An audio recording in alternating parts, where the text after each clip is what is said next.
जो गरजते वो बरसते नाही आहे. पाकिस्तान नुसता गरजतोय. पाकिस्तानची आर्थिक परिस्थिती एवढी खराब आहे, 20% लोकांना तिथे अन्न मिळत नाही. एकच टाइम लोक जेवण करतात. असा देश काय दुश्मनी करणार आहे आणि काय युद्ध करणार आहे. आणि त्यामुळं या टिप्पणीवर फार लक्ष देऊ नका. माननीय प्रधानमंत्री मोदीजींनी अत्यंत कडक कायदेशीर कारवाई पाकिस्तानच्या विरुद्ध करण्याचा निर्णय घेतला आहे.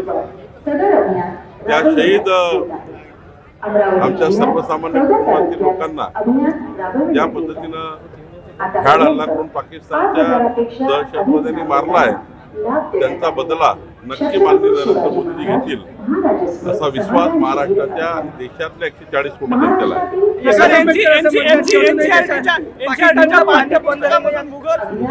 महाकुंभ आणि मेक इन इंडिया यांचा समावेश करण्यात आला आहे आणि मुघल हद्दपार करण्यात आला आहे.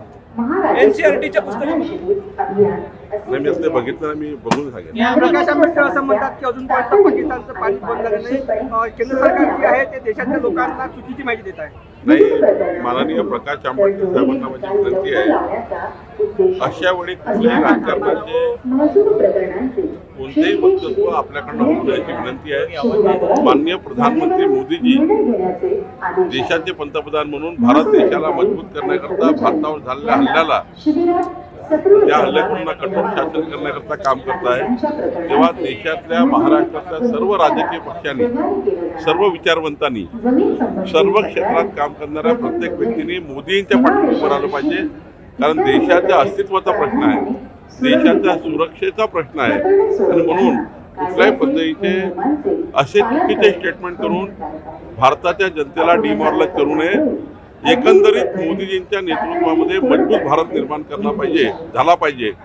याकरता सर्वच पक्षाच्या लोकांनी मोदीजी जे काही स्टेप उचलणार आहे, जे केंद्र सरकार स्टेप उचलणार आहे, त्याच्या पाठीशी खंबीरपणे राहिलं पाहिजे.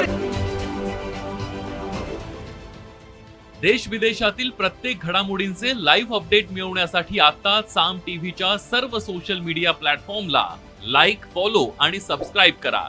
तसंच सर्व नोटिफिकेशनसाठी बेल आयकॉन प्रेस करायला विसरू नका.